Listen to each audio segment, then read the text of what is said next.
नमस्कार दोस्तों, स्वागत है आप सबका हमारे YouTube चैनल R&D में। आज हम सीखेंगे आर्डिनो रास्पबेरी पाई और ESP32 के मेन डिफरेंस के बारे में। ये एक बहुत ही ज़रूरी और बड़ा कन्फ्यूजन रहता है बिगिनर्स के लिए भी और कंटिन्यूसली जो पहले से भी प्रोजेक्ट्स बना रहे हैं उनके लिए भी। क्या स्पेसिफिक एप्लीकेशन के हिसाब से कौन सा बोर्ड यूज़ करना है, कहाँ पे किसकी ज़रूरत है, क्योंकि प्राइस डिफरेंस भी बहुत ज़्यादा है और इनके फीचर्स भी अलग रहते हैं। वीडियो को लास्ट तक देखें, स्किप करके ना देखें, नहीं तो कंफ्यूजन आपका और ज़्यादा बढ़ जाएगा। सबसे पहले बात करते हैं आर्डिनो की। ये एक माइक्रो कंट्रोलर बोर्ड है जिसमें सेंसर से डाटा लेना, मोटर, एलईडी, रिले कंट्रोल करना, ये सब बहुत ही बेसिक सी चीज़ें कंट्रोल की जाती हैं। आर्डिनो की सबसे बड़ी पावर है simple programming, low cost, huge community support. और आर्डिनो का सबसे अच्छा यूज़ है line follower robots, obstacle avoiding robots, smart dustbin, home automation, sensor based projects. अगर आसान शब्दों में समझें तो आर्डिनो सिंपल, रिलायबल और बिगनर फ्रेंडली है। इसमें बिल्ट इन वाईफाई नहीं होता और हैवी प्रोसेसिंग के लिए बिल्कुल भी कंपेटेबल नहीं है। तो आप अगर बिगिनर हैं और छोटे प्रोजेक्ट से स्टार्ट करना चाहते हैं तो आर्डिनो आपके लिए बेस्ट है। आप समझते हैं ESP32 के बारे में। ये भी माइक्रो कंट्रोलर बोर्ड ही है, लेकिन आर्डिनो से 10 गुना ज़्यादा तेज। Basics from the basic projects to super powerful, बिल्कुल जो आपको IoT प्रोजेक्ट्स हैं, क्लाउड बेस्ड प्रोजेक्ट हैं, वो सब बनाने हैं तो ESP32 बेहतर है। इसमें वाईफाई एनेबल्ड है तो बिना किसी एक्स्ट्रा मॉड्यूल के साथ में आप इससे बना सकते हैं ये projects. IoT projects, smart switches, mobile app control device, cloud connection, sensors. ESP32 के एडवांटेजेस इस तरीके से हैं: high speed processor, low power modes, built in wifi and Bluetooth. ESP32 को आर्डिनो आईडी से ही प्रोग्राम किया जा सकता है। कम शब्दों में ESP32 को अगर हम समझना चाहें तो बहुत आसानी से इसको बोला जा सकता है कि आर्डिनो ऑन स्टेरॉइड्स।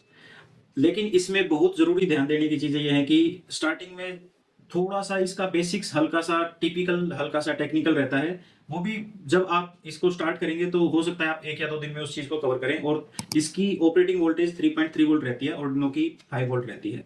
तो बहुत ध्यान से इसके कनेक्शंस करने होते हैं। अगर आपका प्रोजेक्ट IoT से रिलेटेड है, मीन्स आपको मोबाइल कनेक्टिविटी या फिर कोई भी ऐसा मॉड्यूल यूज करना है Arduino के साथ में जिसमें ब्लूटूथ या वाईफाई इंक्लूड है, तो मैं आपको सजेस्ट करूंगा आर्डिनो की बजाय आप डायरेक्ट ESP32 से ही स्टार्ट करें। तो अब बात करते हैं इस लिस्ट के हैवीवेट चैंपियन रास्पबेरी पाई के बारे में।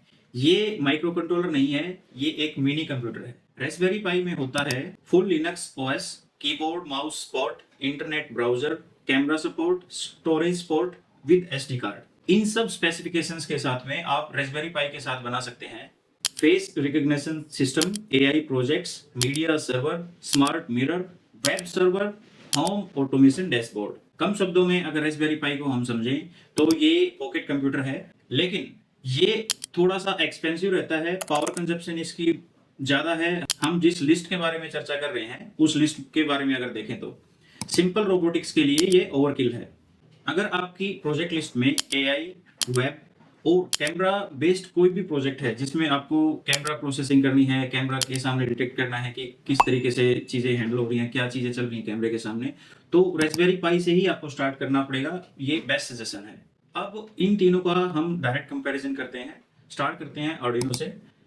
आर्डिनो में हम देखेंगे ये बिगिनर फ्रेंडली है, चीप है, वाईफाई इसमें नहीं है, सेंसर्स और मोटर्स के लिए ये बेस्ट है। बहुत बेसिक से प्रोजेक्ट्स अगर आप बना रहे हैं तो आर्डिनो बेस्ट है।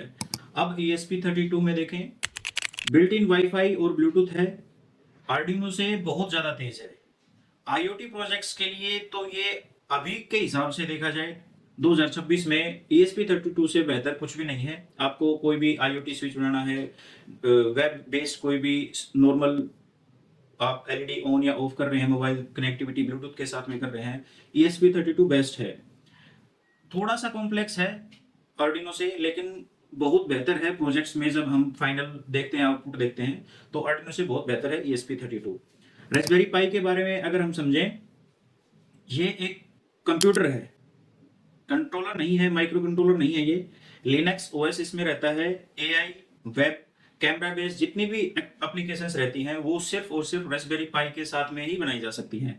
ESP32 और आर्डिनो को हम डायरेक्ट स्किप करें तो बेहतर रहेगा। थोड़ा सा एक्सपेंसिव रहता है प्राइसेस में, पॉकेट फ्रेंडली नहीं है, लेकिन ESP32 और आर्डिनो से कहीं बेहतर है रास्पबेरी पाई अगर आपकी एप्लीकेशंस में AI है। अब यही कंपैरिजन अगर मैं बहुत कम शब्दों में आपको बताना चाहूँ तो आर्डिनो बेसिक प्रोजेक्ट्स के लिए, जहाँ पे आपको सिर्फ सेंसर डाटा रीड करना है, नॉर्मल स्विचेस हैं आपके, टेक्स्ट स्विच हैं या नॉर्मल स्विच है, किसी भी तरीके के एलईडीज आपको ग्लो करनी है, नॉर्मल एलईडी या एलसीडी आपको चलानी है, कोई डाटा उस पर शो करना है, तो आर्डिनो बेस्ट है। इससे ऊपर आईओटी प्रोजेक्ट्स, नेट बेस्ड जितने भी प्रोजेक्ट्स हैं, सेंसर्स आपको बनाने हैं, वेदर स्टेशंस हैं, स्मार्ट वॉचेस हैं, तो आपको ESP32 पे जाना पड़ेगा।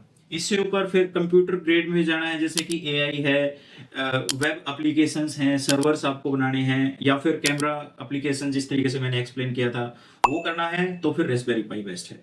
उम्मीद करता हूँ ये कंपैरिजन आपको अच्छा लगा। अभी आप कौन सा बोर्ड यूज कर रहे हैं, किस तरीके के प्रोजेक्ट्स अभी बना रहे हैं, उस बोर्ड को यूज करके प्लीज कमेंट कीजिए, और ऐसी ही वीडियोस के लिए हमारे साथ बने रहिए। इस वीडियो को लाइक कीजिए। मिलते हैं नेक्स्ट टेक वीडियो में, तब तक के लिए कीप बिल्डिंग, कीप इनोवेटिंग।